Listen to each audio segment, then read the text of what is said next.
پہ عورت کے فتنے کا، اس کی آزمائش کا ذکر کیا ہے.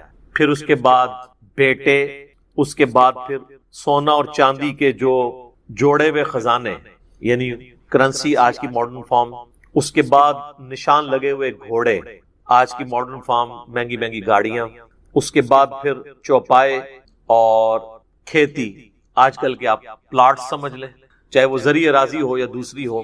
اور مال مویشی تو ہم ویسے ہی ایک ٹرم کے طور پہ استعمال بھی ہوتا ہے. آج بھی آپ اگر چلے جائیں جنوبی پنجاب کی طرف تو وہ مویشی کو مال ہی کہہ رہے ہوتے ہیں، وہ بھی ایک ذریعہ ہے. تو یہ 6 چیزیں گنوائی ہیں، ان میں ٹاپ آف دا لسٹ اللہ تعالیٰ نے عورت کا ذکر. اس میں کوئی شک نہیں ہے کہ عورت کی جو آزمائش ہے یہ اس دنیا کی بڑی آزمائشوں میں سے ایک آزمائش ہے. صحیح مسلم میں حدیث ہے کہ اللہ کے محبوب صلی اللہ علیہ وآلہ وسلم نے فرمایا کہ اللہ تعالیٰ نے جنت کو ناگوار چیزوں سے ڈھانپ رکھا ہے. یعنی ہر وہ چیز جو دنیا میں مشکل ہے نا، وہ جنت کی طرف لے جانے والی چیز جو انسان کی طبیعت کے اوپر ناگوار ہے. ظاہر ہے نمازوں کی مشقت، روزوں کی مشقت، حلال اور حرام میں فرق کرنے کی مشقت، آنکھوں کی حفاظت کی مشقت، پیٹ کی حفاظت کی مشقت، ہاتھوں کی حفاظت کی مشقت، زبان کی حفاظت کی مشقت، یہ تمام ناگوار چیزیں ہیں. یعنی ہر وہ چیز جو دنیا میں کرنے سے اللہ تعالیٰ نے منع فرمایا ہے، اس کی اٹریکشن چونکہ دل کے اندر ڈال دی ہے، لہٰذا اس چیز سے رکنا یہ ناگوار چیز. تو مسلم شریف کی حدیث کے الفاظ ہیں کہ اللہ تعالیٰ نے جنت کو ناگوار چیزوں سے ڈھانپ رکھا ہے اور جہنم کو خوشنما چیزوں سے ڈھانپ رکھا ہے. یعنی جہنم کے اوپر جس کو ہم کہتے ہیں نا کہ اڑنگا لگایا ہوا ہے کہ کوئی بھی پاس سے بھی گزرے گا اس کی طرف اٹریکٹ ہو. دنیا میں ہر وہ چیز جو خوشنما دکھتی ہے، جس کی طرف دل اٹریکٹ ہوتا ہے اور اس کو کرنا بھی آسان ہو جاتا ہے. ظاہر برائی کو کرنا دنیا میں آسان ہے ایز کمپیئر ٹو نیکی کرنے. تو وہ تمام کی تمام خوشنما چیزیں بظاہر خوشنما ہیں لیکن وہ جہنم کی طرف لے جانے والے.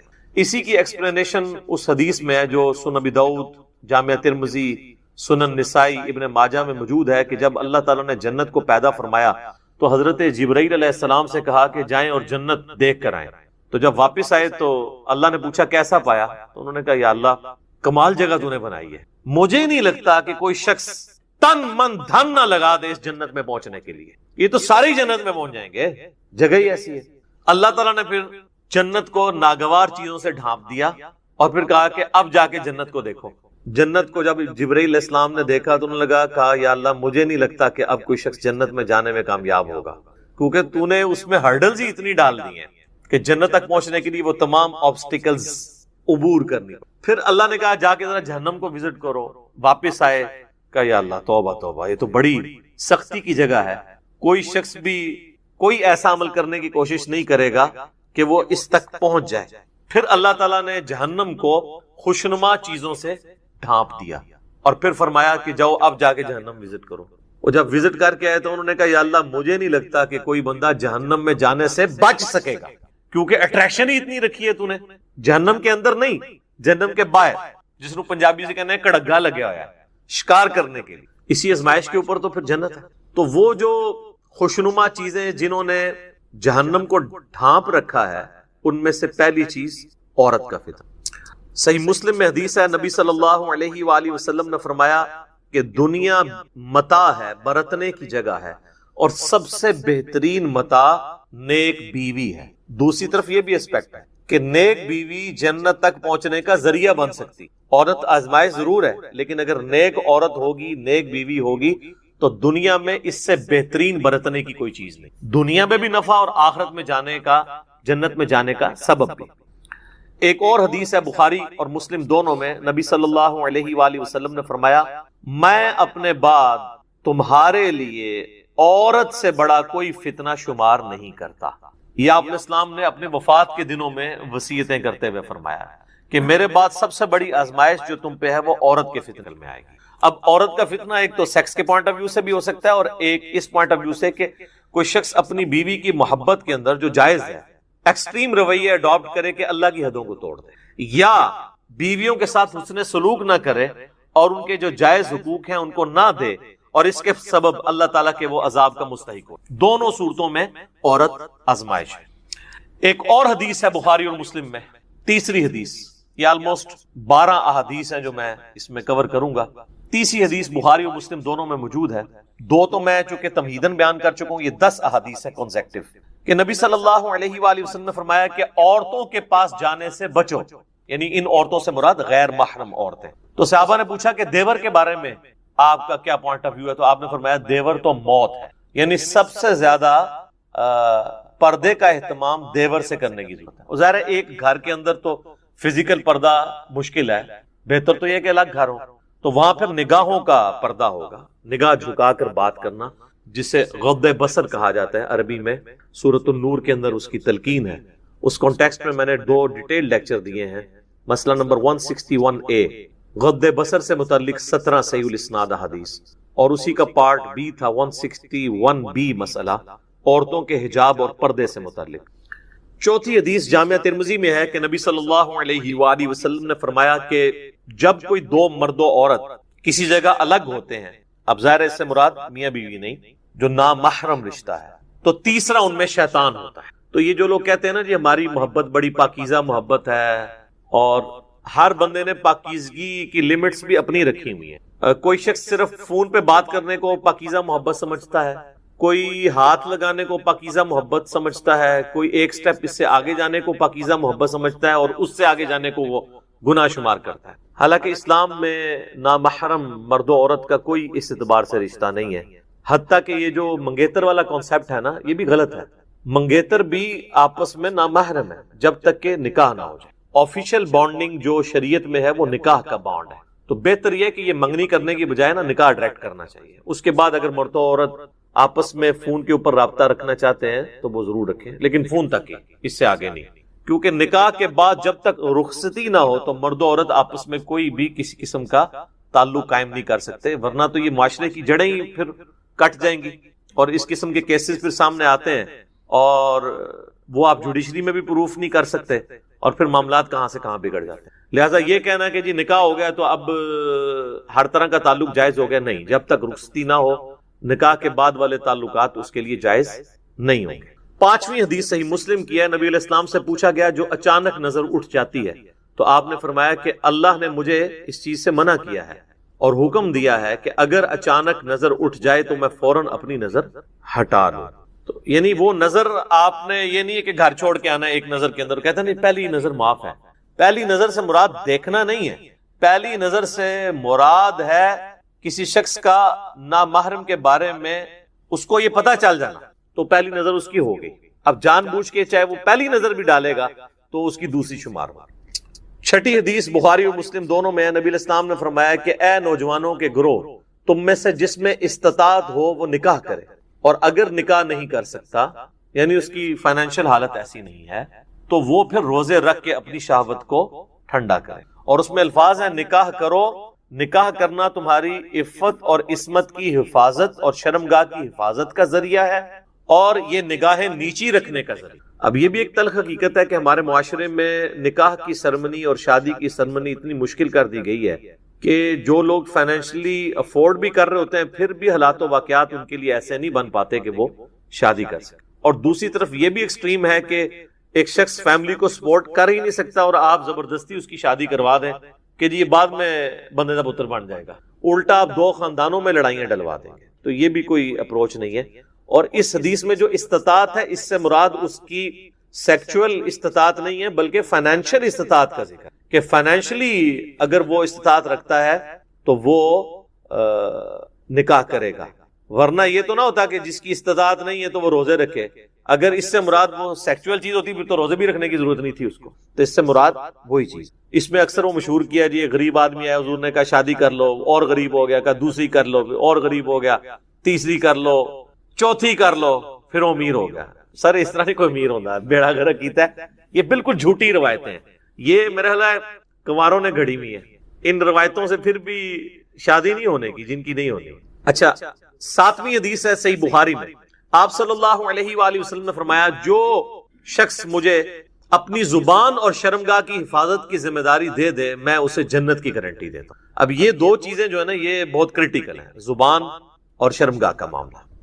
8ویں حدیث صحیح مسلم میں ہے، نبی صلی اللہ علیہ وآلہ وسلم نے فرمایا یہ دنیا بڑی میٹھی ہے، سرسبز و شاداب ہے، اور اللہ نے دنیا میں تمہیں اپنا خلیفہ بنایا ہے اب وہ یہ دیکھے گا کہ تم کیسے اعمال کرتے ہو.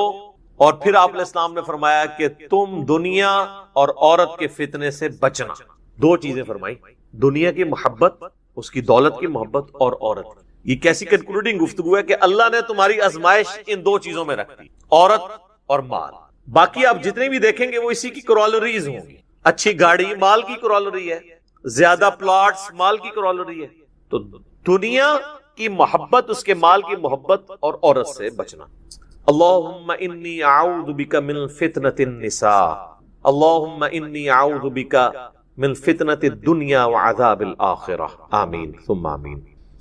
نویں حدیث جامعہ ترمذی میں ہے، نبی علیہ السلام نے فرمایا تم نے کوئی بھی دو محبت کرنے والے میاں بیوی سے بڑھ کر نہیں دے. یعنی یہ حقیقت بات ہے، دنیا میں جو اللہ نے محبت میاں بیوی کے درمیان رکھی ہے نا، اس طرح کی ایکسٹریم محبت اور کلوزنس کسی بھی اور رشتے کے اندر.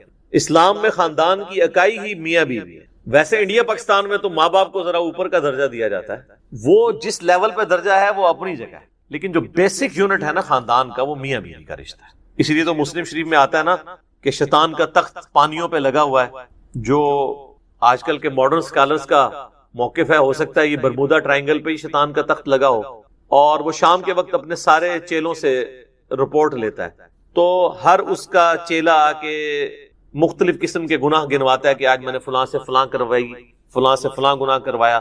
ایک چیلا آ کے کہتا ہے آج میں نے میاں بیوی کے درمیان علیحدگی کروا دی ہے. تو شیطان کسی سے خوش نہیں ہوتا، اس سے خوش ہوتا ہے اور اسے گلے لگا کے ملتا ہے کہ اصل کام تو نے کیا ہے. کیونکہ میاں بیوی کے درمیان جدائی ہو گئی تو اولاد تو ویسے ہی گئی، معاشرے کے لیے ناسور بن گئی اولاد بھی، اور بعض اوقات ایسی عورتیں یا ایسے مرد بھی ناسور معاشرے کے لیے بن جاتے ہیں اگر دوبارہ ان کا پیچ اپ نہ کہیں پہ ہو سکے.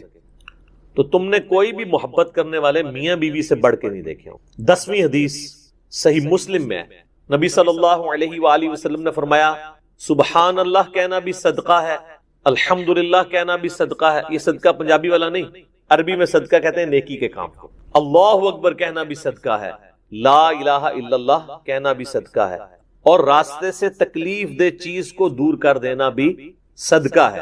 امر بالمعروف ونہی عن المنکر، لوگوں کو نیکی کا حکم دینا اور برائی سے روکنا، یہ بھی صدقہ ہے. حتیٰ کہ تمہارا اپنی بیویوں کے ساتھ ازدواجی تعلق قائم کرنا بھی صدقہ ہے. باقی ساری باتیں تو صحابہ کو سمجھ آ گئی. آخری بات میں انہوں نے کاؤنٹر کوسچن کیا، یا رسول اللہ ایک پیور ایک اینیمل انسٹنکٹ والی جو ایکٹیویٹی ہے اس پہ بھی نیکی ہے. تو آپ نے فرمایا اگر تم یہی ضرورت کسی ایسی عورت سے پوری کرو جو تمہارے لیے حلال نہیں ہے تو کیا تمہیں گناہ ملے گا؟ صحابہ نے کہا یا رسول اللہ ملے گا. تو فرمایا کہ پھر تمہیں اپنی بیویوں کے ساتھ ازدواجی تعلق قائم کرنے پر ثواب بھی ملے. یہ ہے نیکی کا کانسیپٹ اسلام کے.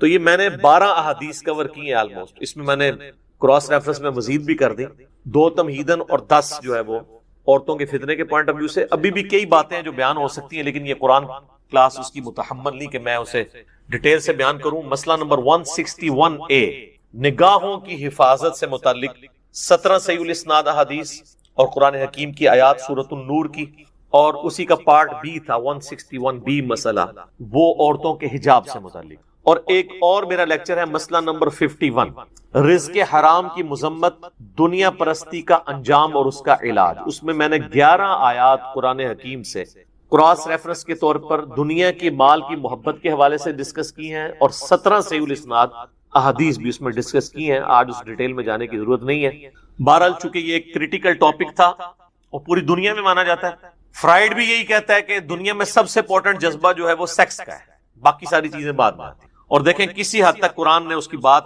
سپورٹ کی ہے، یا آپ کہہ لیں گے اس نے قرآن کی بات کو سپورٹ کیا ہے، ظاہر ہے وہ تو بعد میں آیا. اب آ جائیں ان آیات کی طرف واپس، اس آیت کی طرف، سورہ ال عمران آیت نمبر 14. زین للناس، مزین کر دیا گیا ہے لوگوں کے لیے، حب الشہوات من النساء، خواہشات کی محبت عورتوں میں، والبنین، اور بیٹوں میں.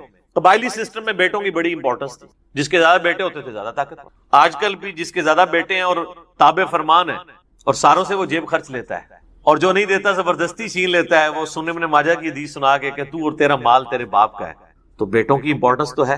والقناطیر المقنطرۃ من الذهب والفضہ، اور خزانے جمع کیے ہوئے سونے اور چاندی کی فارم میں. اس زمانے میں آپ کو پتہ ہے کرنسی سونے چاندی کی فارم میں تھی. جو کوائن ہوتا تھا سونے کا وہ دینار کہلاتا تھا، اور چاندی کا سکہ جو ہے وہ درہم کہلاتا تھا۔ پھر وقت کے ساتھ ساتھ چاندی ابسلیٹ ہو گئی، اب صرف دنیا میں سونے کو مانا جاتا ہے۔ ظاہر ہے کہ سونا ایک قیمتی ترین دھات ہے اور اس میں ایسی کوالٹیز ہیں جو باقی دھاتوں میں نہیں ہے۔ سب سے بڑی بات، اس کو آپ 1,00,000 سال کے لیے سمندر میں پھینک دیں، زمین میں دفنا دیں، جہاں مرضی پھینک دیں، اس کو زنگ نہیں لگے گا، یہ نئے کا نیا رہے گا۔ یہ سونے کی کوالٹی ہے، اسی وجہ سے اس کو کرنسی کے طور پہ اڈاپٹ کیا گیا، یہ کبھی خراب نہیں ہوتا۔ آج بھی آپ دیکھ لیں کہ آپ کے کرنسی نوٹ بھی ہیں، ان کے ایکویلنٹ اسٹیٹ بینک کے پاس سونا ہوتا ہے، اس لیے نوٹ پہ لکھا ہوتا ہے حامل حاضہ کو مطالبہ پر ادا کرے، یعنی جو اس نوٹ کو پوزیس کیے ہوئے ہے اس کو اسٹیٹ بینک آف پاکستان مطالبے کے اوپر سونا ادا کرے گا، جس اصل ورت تو سونا ہے نا، ورنہ تو ایک کرنسی تو ایک کاغذ کا نوٹ ہی ہے نا، اس کی تو کوئی اہمیت نہیں ہے۔ پرانے زمانے میں اس کی انٹرنسک ویلیو سکے کی اور فیس ویلیو ایک ہی ہوتی تھی، دنیا میں کہیں بھی سکہ لے جائیں ایکسیپٹ ہوتا تھا، کرنسی والا صاف نہیں تھا۔ آج اگر امریکہ کہہ دے ہم نے پاکستانی روپیز نہیں قبول کرنے تو زیرو پہ آپ کی کرنسی، لیکن سونے کو نہیں وہ کہہ سکتا۔ اگر آپ کے پاس سونا موجود ہے تو آپ کہیں بھی چلے جائیں، اس کی ورت ہے، تو وہ اس کے اوپر جو ویلیو لکھی ہوتی تھی سکے کے اوپر، وہی اس میں انٹرنسک چھپی بھی ویلیو بھی وہی ہوتی تھی جو فیس ویلیو۔ وما افاء اللہ علی رسولہ منہم، اور جو مال پلٹا دیا، مال فے اللہ تعالیٰ نے اپنے رسول کی طرف ان سے لے کر، فما اوجفتم علیہ من خیل ولا رکاب، تو اے مسلمانوں نہ تو تم نے کوئی گھوڑے دوڑائے اور نہ اونٹ، ولکن اللہ یسلط رسلہ علی من یشاء، بلکہ اللہ تعالیٰ جب چاہتا ہے اپنے رسولوں کو مسلط کر دیتا ہے ان کے مخالفین پر، واللہ علی کل شیء قدیر، اللہ تعالیٰ ہر چیز پر قدرت رکھتا ہے۔ اب یہ مال فے کا بڑا ایک کریٹیکل ایشو ڈسکس ہونے جا رہا ہے۔ دیکھیں جب مسلمانوں اور کافروں کی جنگ ہوتی ہے نا، تو اس جنگ کے دوران کافر جو کچھ مال چھوڑ کے چلے جاتے ہیں نا، وہ انفال کہلاتا ہے، مال انفال، مال غنیمت۔ اگلی امتوں پر بخاری مسلم میں آتا ہے یہ حرام تھا، وہ کیا کرتے تھے، وہ سارا مال جمع کر کے اس کو آگ لگا دیتے تھے۔ تو نبی علیہ السلام کی حدیث ہے بخاری مسلم دونوں میں کہ اللہ تعالیٰ نے مجھے 6 خصوصیات ایسی دی ہیں جو اگلے پیغمبروں کو نہیں دی تھی، ان میں سے ایک یہ ہے کہ میرے لیے مال غنیمت حلال کر دیا۔ مال غنیمت وہ ہوتا ہے کہ جو کافروں سے جنگ کے دوران کافر میدان جنگ میں چھوڑ کے چلے جائیں تو وہ پھر تقسیم ہوتا تھا مسلمانوں میں۔ پہلا موقع غزوہ بدر میں آیا تھا، تو سورۃ الانفال اس وقت نازل ہوئی کہ اب مال غنیمت کو تقسیم کیسے کرنا ہے، تو اللہ تعالیٰ نے فرمایا کہ مال غنیمت کے کیے جائیں گے 5 حصے، ان میں سے جو 5واں حصہ ہے نا 1/5 خمس جسے کہتے ہیں، وہ تو نبی علیہ السلام کے لیے ہوگا بیت المال میں، نبی علیہ السلام کے مہمان، آپ کی بیوی بچوں کا خرچہ، اور آپ جو دینی حوالے سے کچھ یعنی خرچہ اپنی جیب سے کرنا چاہتے ہیں۔ ظاہر نبی علیہ السلام نے پھر کاروبار تو نہیں کیا نا، یعنی جب آپ دین کے کام کے لیے وقف ہو گئے تو آپ کا کاروبار تو نہیں تھا، آپ بیت المال سے ہی آپ کے گھر کا خرچہ چلتا تھا نا۔ تو 5واں حصہ خمس اہل بیت کے لیے مقرر کیا گیا، اور وہ قیامت تک کے لیے۔ یہ جو اکثر لوگ کہتے ہیں نا وہ جی حضرت معاویہ جو ہیں وہ جی امام حسن نے ان کا وظیفہ لایا سی، او بھائی معاویہ نے نہیں وظیفہ لایا، اللہ نے لایا ہوا سی، امام حسن خمس لیتے تھے، وہ تو قرآن میں اللہ نے اہل بیت کا حصہ قیامت تک کے لیے مقرر کیا ہے۔ حضرت معاویہ نے اپنی جیب سے حضرت حسن کا کوئی وظیفہ لگایا ہوا تھا، وہ تو اللہ نے مقرر کیا ہے۔ اور یہ سورۃ الانفال میں ڈیٹیل ہے کہ 5واں حصہ اللہ اس کے رسول کے لیے ہے، جو باقی 4 حصے ہیں نا وہ ان مسلمانوں میں تقسیم کیے جائیں گے جو میدان جنگ میں لڑے ہیں، اور ان میں سے بھی جو گھوڑے پر گیا ہے اس کے لیے 2 حصے، اور جو پیدل گیا ہے اس کے لیے 1 حصہ۔ ہماری ویسے سائنس کے مطابق تو جو پیدل گیا ہے بیچارہ ادھر سے 2 حصے ہونے چاہیے، ہے نا، اس لیے نہیں، وہ اس طرح ہے کہ جو گھوڑے پہ گیا ہے نا اس نے اپنے گھوڑے کی بھی تو پرورش کی ہے سر، گھوڑے پہ انویسٹمنٹ ہے اس کی، گھوڑا کو وہ ہاتھوں نہیں کھاتا نا، اس کا کتنا چارہ ہے۔ آج ذرا جن لوگوں نے گدھے پالے ہیں نا وہ کہتے ہیں 200 روپے کی گھاس روزانہ گدھے کو کھلانی پڑتی ہے۔ آپ کو تو نظر آتا ہے جی گدھے میں پیٹرول نہیں ڈلتا، سر پیٹرول سے زیادہ ان کو کھلانا پڑتا ہے، اور گھوڑوں کی پرورش کر کے تو ان کی انویسٹمنٹ زیادہ ہے نا، جو گھوڑے پہ گئے ہیں گھوڑے کی پرورش کی ہے اس کو پالا ہے، تو ان کے لیے پھر ڈبل ہوتا تھا تاکہ وہ اپنے گھوڑے والا معاملہ بھی یعنی گھوڑے کا بھی حصہ سمجھ لو بھی اور ان کا بھی، اور پیدل والوں کے لیے 1 حصہ ہوتا، اس طرح وہ 4 حصے تقسیم ہوتے تھے۔ اچھا اب یہ جو بنو نظیر کے ساتھ جو یہ جہاد ہوا، یہ غزوہ بنو نظیر بھی کہلاتا ہے، یہ اس میں مسلمانوں نے نہ تو قرآن پاک میں آپ نے پڑھ لیا اللہ نے نہ تو تم نے گھوڑے دوڑائے ہیں نہ اونٹ، صرف گھیراؤ کیا ہے، وہ کانفیڈنس لوز کر کے انہوں نے کہا جی ہم قلعے کے دروازے کھولتے ہیں، سانو اتھو جان دو، تو اسی جنگ جیتے۔ حالانکہ پہلے کس نے تڑیاں لگاتے تھے جی، ساڑھے نال مقابلہ آیا تو پتہ لگے گا، تو لگ پتہ گیا۔ تو اللہ تعالیٰ نے فرمایا کہ اب یہ جو مال غنیمت ہے نا اس میں تمہاری تو کوئی کنٹریبیوشن نہیں ہے، نہ تمہاری تو کوئی کنٹریبیوشن نہیں ہے، یہ تو اللہ نے تمہیں دلایا ہے اپنے رسول کو ایز اے گفٹ، کہ نبی علیہ السلام کا روب ڈال دیا کافروں کے اوپر۔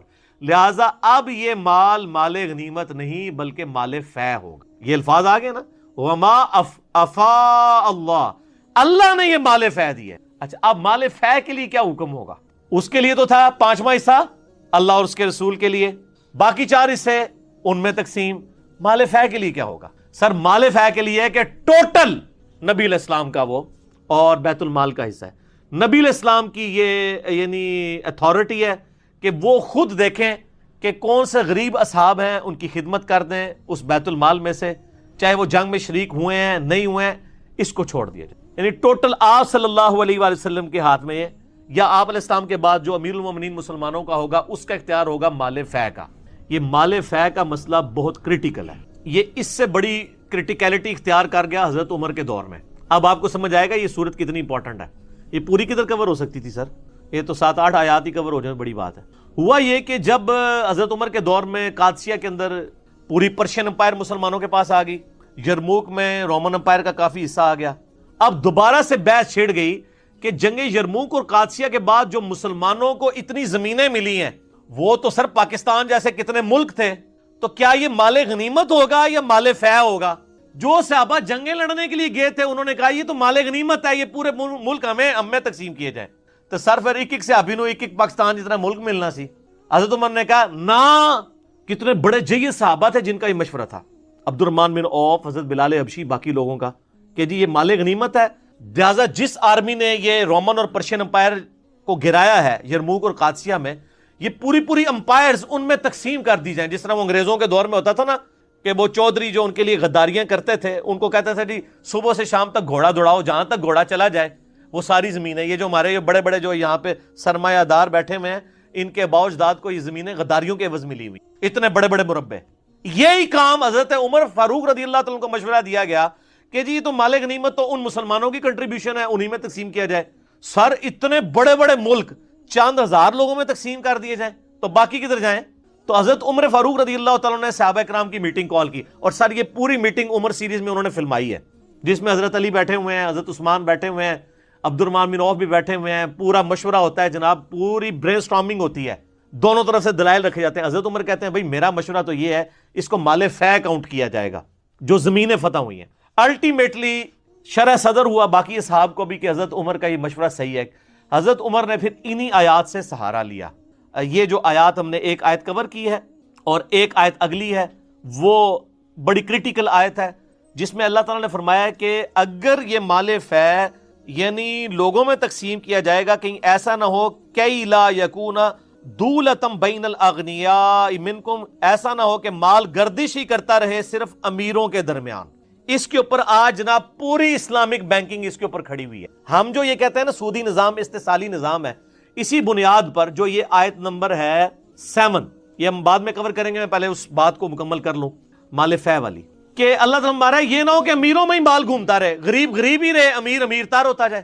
حضرت عمر نے یہ آیت پڑھ کے کہا کہ اس طرح اگر ہم نے کیا تو جو جنگ لڑنے گئے ہیں وہ تو امیر ہو جائیں گے ایک بار. سر جب آپ مربوں کی بات کر رہے ہیں جن کو ملک پورے مل رہے ہیں تو ان کی نسلوں میں ٹرانسفر ہوگا, باقی تو مسلمان غریب ہی رہیں گے, تو مزارے بن کے رہیں گے ان کے. حضرت عمر نے کہا یہ مال فے ہے. مال غنیمت وہ ہے جو میدان جنگ میں کافر چھوڑ کے چلے گئے ہیں نا, صرف اتنا مال جو قادسیہ اور یرموک میں وہاں پہ انہوں نے جو گھوڑے یا ہاتھی چھوڑ کے بھاگے ہیں, یا ان کا جو اسلحہ ہے, یا عورتیں وہ جو جنگ کے لیے آئی ہوئی تھی ان کے ساتھ, وہ عورتیں مسلمانوں کی لونڈیاں ہوں گی, اور بس وہی لوگ.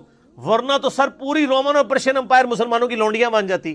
یہ جو کافر آج اعتراض کرتے ہیں نا مسلمانوں نے عورتوں کو, نہ سر, جو میدان جنگ میں لڑنے آئی ہیں صرف ان عورتوں کو لونڈیاں بنایا, باقی جو لاکھوں کی تعداد میں تھے وہ آزاد مسلمان ہی آزاد ہی تھے, چاہے وہ کسی مذہب پہ بھی رہے ہیں. پھر مسلمانوں کے حسن سلوک سے وہ مسلمان ہوئے. اور اسی ٹاپک کے اوپر میں نے بتایا نا, اسلامی ہسٹری میں ایک ہی کتاب ہے الجہاد فی الاسلام, مولانا مودودی رحمہ اللہ تعالیٰ کی, جس پہ ڈاکٹر اقبال نے وہ کتاب پڑھ کے کہا تھا یہ مسلمانوں کو لیڈ کرے گا. اور اسلام پہ یہ ادھار تھا پچھلے 1300 سال سے کہ یہ جو رومن اور پرشین امپائر کے اوپر صحابہ کرام نے جو جنگیں مسلط کی ہیں اور ان کو مغلوب کیا ہے, اس کے پیچھے لاجکس کیا ہیں, لونڈیوں کا سسٹم کیا ہے, جو آج کافر بھی بڑا اعتراض کرتے ہیں. ان ساری باتوں کے جواب مودودی صاحب نے دیے جب مودودی صاحب کی عمر صرف 20 سال تھی. تو آڈے 20 سال دے منڈے نو سینٹ نہیں پونجنا آتا. الجہاد فی الاسلام لکھی 20 سال دی عمر وچ, اور یہ کہتے ہیں مودودی صاحب کے پاس ڈگری نہیں سی. اللہ کا شکر ہے ڈگری نہیں سی تے تاں ہی وہ کام کر کے گئے نے. ڈگری والے تو ڈگری دے سپیلنگ بھی نہیں آندے, اور وہ اس وقت وہ کتاب پڑھ کے ڈاکٹر اقبال نے کہا تھا کہ یہ لیڈ کر رہا ہے. اور ڈاکٹر اقبال نے مولانا مودودی کو انڈیا سے پاکستان اس وقت نہیں بنا تھا, یہ منصورہ جو اس وقت جماعت اسلامی کا مرکز ہے نا, یہ ڈاکٹر اقبال نے لے کے دیا ہوا ہے. ڈاکٹر اقبال نے الازہر یونیورسٹی میں لیٹر لکھا تھا.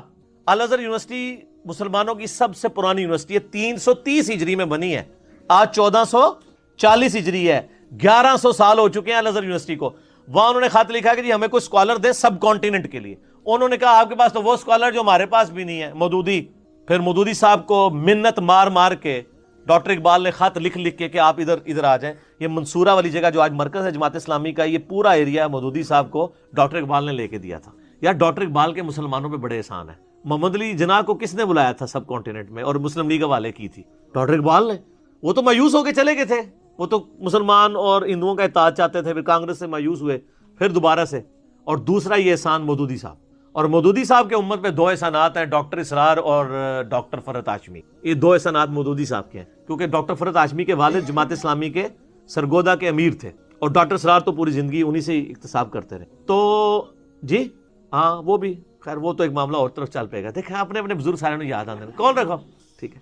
اچھا تو میں آپ کو بتا رہا ہوں, الجہاد فی الاسلام کتاب لکھی, اس میں یہ سارا ٹاپک ڈسکس کیا انہوں نے. تو حضرت عمر نے کہا میدان جنگ میں جو عورتیں ہیں وہ لونڈیاں بنائی جائیں گی, میدان جنگ میں جو مال چھوڑ کے گئے ہیں وہ مسلمانوں کے ان میں تقسیم ہوگا, اور جو باقی پوری سلطنت ہے وہ مال فے ہے, اس جنگ کی برکت سے وہ اللہ نے آپ کو دی ہے. صرف میدان جنگ میں جو ایریا ہے اور جو ہے وہ مال غنیمت ہے, اس کا 5واں حصہ اہل بیت کو جائے گا, باقی 4 مجاہدین میں تقسیم ہوگا, اور پوری سلطنت وہ ساری بیت المال میں آئے گی, اور وہ بیت المال پھر غریب مسلمانوں میں تقسیم ہوگا جس طرح, اور اس کی جو تقسیم ہوگی وہ اس طرح ہوگی کہ ان زمینوں وہ سرکاری املاک ہی رہیں گی ہمیشہ, وہ مسلمانوں کو الاٹ کی جائیں گی. ٹھیک ہو گیا جی. اور مسلمان ان زمینوں کے اوپر محنت کریں گے, مسلمان اس کے مالک نہیں ہوں گے. اور جو کافر ہیں, کافروں کی پاس جو زمینیں ہیں وہ اپنے پاس ان کو بھی الاٹ کی جائیں گی, وہ اس کے مالک نہیں ہوں گے, وہ ان زمینوں سے کمائی کر کے خراج جو ہے نا وہ حکومت وقت کو دیں گے. اور جن کی ملکیت ہوگی نا زمینیں, جو یعنی میدان جنگ والا پورشن یا وہ جو مسلمانوں کو پکا الاٹ کر دیا جائے گا, وہ اس کا عشر دیں گے. عشر ہوتا ہے کہ اس کمائی کا 10واں حصہ, اگر تو وہ یعنی بارانی ہے, اور اگر خود پانی لگا رہے ہیں تو پھر وہ 20واں حصہ, یعنی 20ویں سے مراد ہے آدھا ہو جائے گا. پہلے 100 میں 10 روپے تھے, پھر 100 میں 5 روپے دینا, زکوٰۃ تو 2.5% ہے نا, تو عشر. اور یہ خراجی زمینیں ہوگی. اچھا اب اگلی بات ہے, یہ سب کانٹیننٹ کی زمینیں خراجی ہیں یا عشری ہیں؟ ہاں جی. محمد بن عبد الوہاب صاحب کا بیٹا ہے عبداللہ بن محمد بن عبد الوہاب, المتوفا 1242 ہجری, اب 1442 چل رہا ہے, ایگزیکٹ 200 سال پہلے وہ فوت. ان کی کتاب ہے سیرت الرسول, جس کے حوالے الرحیق المختوم میں بھی موجود. آلموسٹ 800 صفحوں کی یہ کتاب ہے. اس کا PDF ہماری ویب سائٹ پہ رکھا ہوا ہے, اور ہارڈ کاپی بھی آپ ہماری اکیڈمی میں رابطہ کر سکتے ہیں. آج کل اس کی وہ ختم ہوئی ہوئی ہیں, پرنٹنگ میں گئے ہوئے ہیں, انشاءاللہ پھر آپ کو مل جائے گا. اور یہ جیلم سے ہی چھپی ہے, دارالاسلام نے عربی میں چھاپی تھی, اردو ترجمہ ہی نہیں کیا. جیلم والوں سے ہو گیا, آپ وہ پچھتا رہے ہوں گے کہ کیوں ہو گیا. اس میں اس کی خوبی یہ ہے کہ اس میں خلفائے راشدین کے اوپر بھی انہوں نے چیپٹر باندھے اینڈ پہ نا, تو مولا علی والا ذرا چیپٹر نکال لیں. اس میں کئی ایک حوالے ہیں, وہ آج ٹاپک نہیں, چکے اسی ٹاپک سب و شتم کو میں کور کر رہا ہوں. تو اس میں 797 نمبر پیج ہے, عربی میں بھی آپ کو مل جائے گا, اردو میں بھی حضرت علی والا چیپٹر بالکل اینڈ پہ. تو یہ جس کو کہتے ہیں نہیں ہم وہابی ان کی وجہ سے, ویسے تو کہتے ہیں اللہ کی وجہ سے, اللہ کی وجہ سے نہیں, وہ انہی کی طرف منسوب کیا جاتا ہے, ویسے وہ بھی غلط ہے, کیونکہ ان کا نام تھا محمد بن عبد الوہاب اور یہ ان کا بیٹا ہے عبداللہ. وہ لکھتے ہیں بنو امیہ ان کی تنقیس اور ان کے بارے میں نازیبا الفاظ استعمال کرتے رہے, مگر اس سے علماء کے دل میں ان کی محبت بڑھ گئی مولا علی کی, اور قدر و منزلت میں اضافہ ہو گیا. عمر بن عبداللہ بن زبیر کہتے ہیں رحمہ اللہ تعالی, بنو امیہ 60 سال تک ان کو گالیاں دیتے رہے, مگر ان کا کچھ نہ بگاڑ سکے, بلکہ ان کی شان پہلے سے بھی بلند ہو گئی. دین نے ایک عمارت کھڑی کی جس کو دنیا نے گرانے کی کوشش کی, دنیا کچھ نہ بنا سکی, اور جو کچھ بنایا اس کو بھی منہدم کر دیا. یعنی مولا علی سے جو ٹکرایا وہ خود ہی بدنام ہوا ہے. آپ دیکھ لیں, بنو امیہ نے 60 سال تک لعنت کی ہے نا, 1400 سال سے لعنتیں کھا رہے ہیں. یعنی میں یہ نہیں کہہ رہا کہ وہ جو لعنتیں کر رہے ہیں وہ صحیح کر رہے ہیں, یہ یعنی ایک مکافات عمل والا مسئلہ ہے, تو وہ اپنی کیتیاں آگے آئی ہیں. دوسرے الفاظ میں وہ پنجابی میں کہا جاتا ہے نا, اپنے کیے ہوئے اعمال آگے ہیں. میں اس کو جسٹیفائی نہیں کر رہا, لیکن ان کو سوچنا چاہیے کہ یار یہ بھی ہو جاتا ہے, دنیا مکافات عمل کا نام ہے, یہاں پہ ایسا ہو جاتا ہے. تو یہ 2 حوالے ہو گئے بزرگوں کے. اس دور میں انٹرنیشنل لیول کے اوپر مسلمانوں میں جینیس پرسنالٹی ہیں مولانا مودودی رحمہ اللہ. تیسرا والا میں طاق کرنے کے لیے ان کا پیش کر دیتا ہوں، خلافت و ملوک. کیونکہ پڑھا لکھا طبقہ تو مولویوں کو اور اماموں بزرگوں کو کسی کھاتے میں نہیں مارا. وہ کہتا ہے جی کوئی کو پڑھ لکھے سیاڑے بنے دی گال کرو. مولوی تو ہو سکتا ہے ان کو کچھ نہ سمجھتے ہوں، لیکن جو ان کو سمجھتے ہیں نا وہ ان کو اور ان کے بزرگوں کو کچھ نہیں سمجھتے. تو لہٰذا ہم نے تو ہر طبقے کو ایڈریس کرنا ہے نا. یہ تو انٹرنیشنل پلیٹ فارم ہے. یہ خلافت و ملوکیت کا نیا ورژن ہے اور پوری تخریج کے ساتھ ہے. ایک ایک بات کا نیچے ریفرنس لکھا ہوا ہے اہل سنت کی کتابوں کا.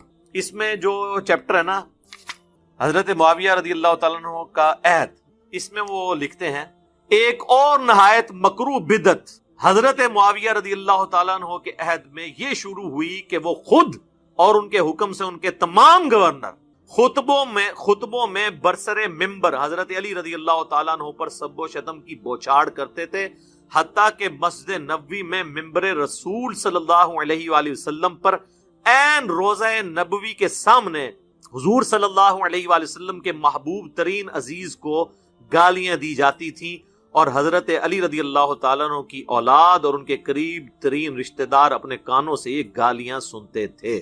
یہ مسند ابی یعلا میں موجود ہے. سیدنا حسن و حسین کے سامنے مروان بن حکم نے کہا کہ اہل بیت تو ہے ہی لعنت والے لوگ، اہل بیت کا لفظ استعمال کریں. پھر انہوں نے جواب بھی دیا اس کا. یہ مسند ابی یعلا میں صحیح سند کے ساتھ موجود ہے. کسی کے مرنے کے بعد اس کو گالیاں دینا شریعت کو تو درکنار انسانی اخلاق کے بھی خلاف تھا، اور خاص طور پر جمعے کے خطبے کو اس گندگی سے آلودہ کرنا تو دین اور اخلاق کے لحاظ سے سخت گھناؤنا فعل تھا. حضرت عمر بن عبدالعزیز نے آ کر اپنے خاندان کی دوسری غلط روایات کی طرح اس روایت کو بھی بدل ڈالا، اور خطبہ جمعہ میں سیدنا علی پر سب کرنے کی بجائے یہ آیت پڑھنا شروع کر دی، ان اللہ یأمر بالعدل والاحسان وایتاء ذی القربى وینہی عن الفحشاء والمنکر والبغی یعظکم لعلکم تذکرون.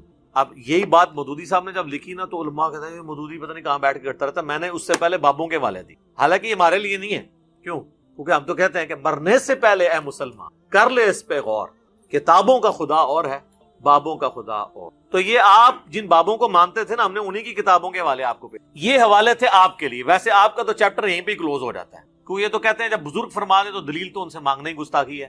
اب میں جو پڑھی لکھی عوام ہے جن کو ہم نے اتنا ایجوکیٹ کر کے بکش بنایا ہے، وہ تو ہم سے سوال کریں گے جی ان بزرگوں کو تو چھوڑیں، آپ ہمیں دلائل دیں بخاری سے، مسلم سے، حدیث کی کتابوں سے. تو ظاہر ہے پڑھے لکھے طبقے کو بھی تو ایڈریس کرنا چاہیے. ان لوگوں کو تو ایڈریس کر لیا. ان کے لیے ہم نے ریسرچ پیپر کے اندر جو چوتھا ٹاپک تھا سب ٹاپک، اس کے اندر یہ سب کچھ کور کیا ہے، یہ 5B ریسرچ پیپر. تو وہ سارا کچھ تو ایک نشست میں کرنا مشکل ہے. میں چند ایک چیزیں اس میں سے کور کر دیتا ہوں اسی ایک ٹاپک سے ریلیٹڈ. اس کی وجہ یہ ہے کہ یہ دوبارہ شاید میں اس کو پھر ریکارڈنگ میں نہ لے کر آؤں. روزانہ تو اس طرح کی باتیں نہیں ہو سکتی. اب یہ محرم بھی چل رہا ہے اور ایک ایشو بھی اٹھا ہوا ہے، تو میں جلدی اس کو کور کرتا ہوں، ایک پوری ڈاکٹرین آپ کے سامنے رکھتا ہوں. لیکن اس سے پہلے ایک دفعہ درود. اللہم صلی علی محمد وعلی آل محمد کما صلیت علی ابراہیم وعلی آل ابراہیم انک مجید. اللہم بارک علی محمد وعلی آل محمد کما بارکت علی ابراہیم وعلی آل ابراہیم حمید. آمین. سب سے پہلے تو بخاری اور مسلم کی وہ حدیث کہ نبی صلی اللہ علیہ وآلہ وسلم نے فرمایا کہ میرے صحابہ کو گالی مت دو. اچھا، یہ لفظ صحابہ بھی بول سکتے ہیں، صحابہ بھی بول سکتے ہیں. عربی میں یہ دونوں مستعمل ہیں، زیر کے ساتھ بھی زبر کے ساتھ. اگر تم احد پہاڑ کے برابر سونا بھی خیرات کرو، میرے صحابی نے جو ایک مد 600 گرام آلموسٹ آدھا کلو خیرات کیا تھا، تم اس کو بھی نہیں پہنچ سکتے، اس کے آدھے کو بھی نہیں پہنچ سکتے. احد پہاڑ کئی کلومیٹرز پہ پھیلا ہوا وہ سونے کا ہو اور تم اللہ کی راہ میں خرچ کرو اور میرا صحابی ایک پاؤ بھی گندم خیرات کر دے، وہ وزنی ہے، کیونکہ اس نے نبی علیہ السلام کا ساتھ دیا مشکل وقت میں. اب اسی حدیث کا ایک تلخ پہلو ہے کہ یہ حدیث بھی یہ لوگ آدھی پیش کرتے ہیں. یہ اس قابل ہی نہیں ہے کہ یہ حدیث بھی پوری پیش کر، کیونکہ اس میں قیامت مضمر ہے. یہ پوری حدیث صحیح مسلم کے اندر ہے. بخاری میں اس کا نمبر ہے 3673، مسلم میں 6488. اس میں الفاظ ہیں، ابو سعید خدری کہتے ہیں ایک دفعہ جھگڑا ہوا تو حضرت خالد ابن ولید نے جذبات میں آ کے عبد الرحمن بن عوف کو گالیاں دے دی. نبی علیہ السلام تک شکایت پہنچی تو آپ نے حضرت خالد ابن ولید کو ڈانٹا کہ تم میرے صحابہ کو گالی مت دو. اب تم لوگ اگر احد پہاڑ کے برابر سونا بھی خیرات کر دو نا، عبد الرحمن بن عوف کا مقابلہ نہیں ہو سکتا. یہ تو بعد میں صحابہ جو بنے تھے ان کو کہا گیا کہ آپ بڑے سینئر صحابہ کو برا نہ کہو. ہم لوگوں کو تو آٹومیٹکلی پہنچ گیا یہ میسج، لیکن جہاں طویل خاص کے اعتبار سے تھا وہ انہوں نے آدھا پیش کیا. آدھی حدیث میرے صحابہ کو گالی مت دو. وہی بات ہے علماء یہود والا کردار, افتؤمنون ببعض الکتاب. یہ حدیث کا حصہ کیوں انہوں نے چھپایا؟ اس لیے چھپایا کہ اگر یہ حصہ سامنے آتا تو لوگوں نے سوال کرنا تھا کہ یہ نبی علیہ السلام نے تو صحابہ کو منع کیا تھا کہ سینئر صحابہ کو گالی نہیں دینی, تو جو سینئر ترین صحابی ہیں خلفائے راشدین میں سے مولا علی, ان کو جو سب و شتم کرے گا اس کے بارے میں پھر شرعی حکم کیا ہوگا؟ ویسے پبلک کو انہوں نے کہا صحابہ کو گالی دینے والا کافر ہے, ہماری ویڈیو سے پہلے. آپ کہتے ہیں نہیں وہ گناہ کبیر. اب کیوں نہیں کفر رہا؟ کیونکہ ان کو پتا چلا کہ تو کفر کہاں تک جائے گا. جن کو بچانے کے لیے سب کچھ کر رہے ہیں سب سے پہلے ان پہ لوٹے گا کفر, تو انہی کو بچانے کے لیے انہوں نے حدیث بھی آدھی بیان کی. تو انو میرے صحابہ کو گالی مت دو, آندہ کو مولوی بیان کرے, ان کو پوری حدیث پڑھ. صحیح مسلم 6488, صحیح بخاری میں ایک حدیث ہے, اما عائشہ کہتی ہیں 1393 نمبر حدیث, کہ نبی علیہ السلام نے فرمایا مردوں کو گالی مت دو, وہ اپنے انجام کو پہنچ چکے. یعنی جو بندہ مر گیا نا, آپ اس کو گالی نہیں دیں, کیونکہ آپ تو اللہ کے پاس جا چکے ہیں. اچھے اعمال کیے تو ان کا فائدہ مل رہا ہوگا, برے اعمال کو بھگت رہا ہوگا. یہ میں نے ایک پورا مقدمہ بنایا ہے ایک بعد کے ٹاپک کے لیے, یہ احادیث جمع کر, تاکہ آپ کو پتا چلے کہ اگر سیدنا علی رضی اللہ تعالیٰ عنہ فوت ہو گئے تھے, اس کے بعد تو ان پہ سب و شتم کرنا اس سے بڑا جرم. دیکھیں زندگی میں آپ اختلاف رائے میں جذباتی ہو کے ایک دوسرے کو گالی بھی دے. صحیح بخاری اور مسلم دونوں میں آتا ہے. مسلم میں ذرا ڈیٹیل ہے, حضرت عباس اور حضرت علی کا جھگڑا ہوا, جو اکثر ناسبی پیش کرتے ہیں. ان کے پاس رہنے کو ایک ہی بات رہ گئی ہے. تو حضرت عباس جذباتی ہو گئے, اور ظاہر چچا بھی لگتے تھے حضرت علی کے. انہوں نے حضرت علی کو کچھ نازیبا الفاظ بول دیے. وہ کہتے ہیں دیکھیں جی یہ تو بنو ہاشم کے اندر سے سلسلہ شروع ہوا ہے جو ہے صحابہ پہ سب و شتم کا. ایک واقعہ پکڑا ہوا ہے, یہ تو آمنے سامنے جھگڑا ہوا, یہ تو معاملہ ہی اور ہے. مرنے کے بعد آپ کا غصہ ہی ٹھنڈا نہ ہو, آپ 60 سال تک گالیاں نکالتے رہیں, تو اس پہ تو آپ کو ذہنی مریض ہی کہا جا سکتا. اور لوگ یہ بھی کہتے ہیں یار وہ جب تلواریں اٹھ گئی تو گالی تو پھر چھوٹی چیز ہے. نہ سر, تلواروں کے مقابلے میں گالی چھوٹی چیز اس وقت ہے جب دو بدو ہو.